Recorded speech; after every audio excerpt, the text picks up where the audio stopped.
Salut tout le monde, je suis Simon Marchand, votre candidat du Bloc québécois dans Hochelaga. On a maintenant pris l'habitude que je réponde directement à vos questions. On en a donc sélectionné 4 aujourd'hui. Alors sans plus tarder, on commence avec une question de David qui me dit « Comme député, quelle place donneras-tu à la promotion de l'indépendance dans ton mandat? » Évidemment, pour ceux qui me suivent depuis quelques années, l'indépendance est au cœur de mon implication politique. Je parle beaucoup d'enjeux sociaux, mais évidemment, j'ai été candidat pour Option nationale. C'est donc dire que pour moi, l'indépendance, c'est la seule manière de vraiment régler les enjeux auxquels on fait face. J'ai l'intention d'utiliser tous les leviers que j'aurai comme député, non seulement pour régler les enjeux locaux et travailler avec les gens d'ici, mais pour faire la promotion de l'idée d'indépendance. Ça va se faire dans les universités, dans les collèges, dans le collège Maisonneuve ici sur le territoire, en allant parler aux gens, en allant parler à une génération à laquelle on n'a pas encore parlé d'indépendance suffisamment et correctement à mon avis. Puis j'ai aussi l'intention d'aller parler à des communautés qu'on a laissées de côté avec notre message, notamment les anglophones de Montréal. Je l'ai fait beaucoup en 2015, j'ai l'intention de continuer à le faire pendant la campagne. Je pense que les anglophones font partie du projet d'indépendance du Québec. Maintenant, on suit avec Mireille qui me demande « Depuis combien de temps habitez-vous dans notre quartier et pourquoi l'avez-vous choisi plutôt qu'un autre? » Ça fait 12 ans que j'habite dans Hochelaga. Je suis arrivé ici de Verdun. J'ai choisi le quartier à l'origine, je ne vous mentirai pas, parce que je ne connaissais pas Hochelaga. Je l'ai choisi parce que j'ai trouvé un appartement qui n'était pas cher, qui était abordable. Force est de constater que les choses ont beaucoup changé depuis. On a vu les loyers monter. Donc j'ai habité pendant longtemps sur la rue Viau. Et il y a 3 ans, j'ai décidé de déménager. À ce moment-là, j'ai fait le choix que c'est ici que j'allais faire ma vie, c'est ici que j'allais m'établir. Et depuis, là, j'ai une petite famille maintenant, j'ai une petite fille qui commence l'école à Saint-Nom-de-Jésus à côté. Donc, je suis vraiment au cœur du quartier. Je vis dans Hochelaga Maisonneuve depuis, comme je l'ai dit, maintenant 12 ans.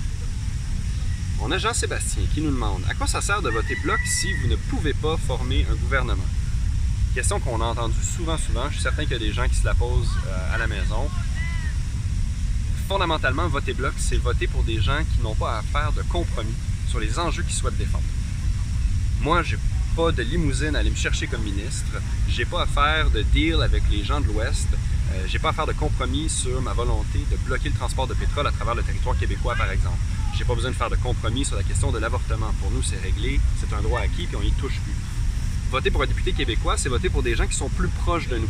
C'est voter local. C'est de la même manière qu'on choisit de faire affaire avec des producteurs locaux. On veut pouvoir avoir des gens qui sont proches, qui vivent un peu ce qu'on a ici, puis qui comprennent les enjeux qu'on a au jour le jour, dans le quartier puis au Québec.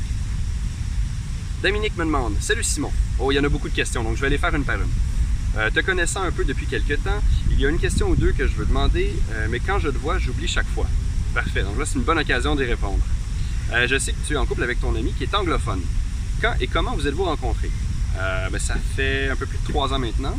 On s'est rencontrés via une populaire application de rencontres. Donc, il n'y a rien de plus moderne que ça. Mais rien vraiment de particulier à raconter.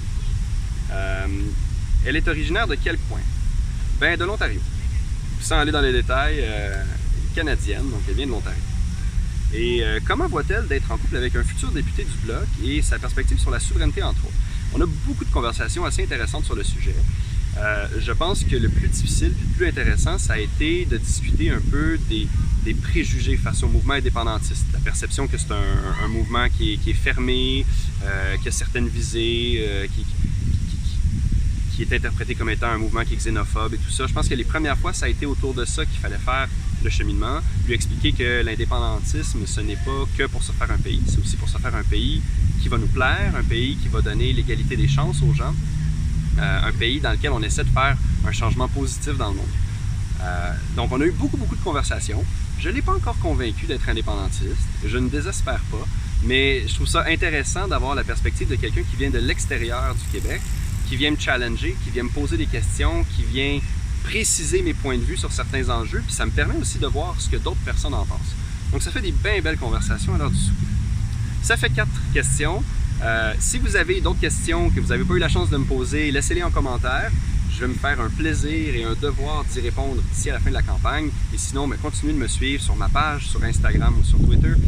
C'est certain que je réponds à toutes vos questions le plus rapidement possible. Et sur ce, je vous souhaite une bonne fin de journée. À bientôt!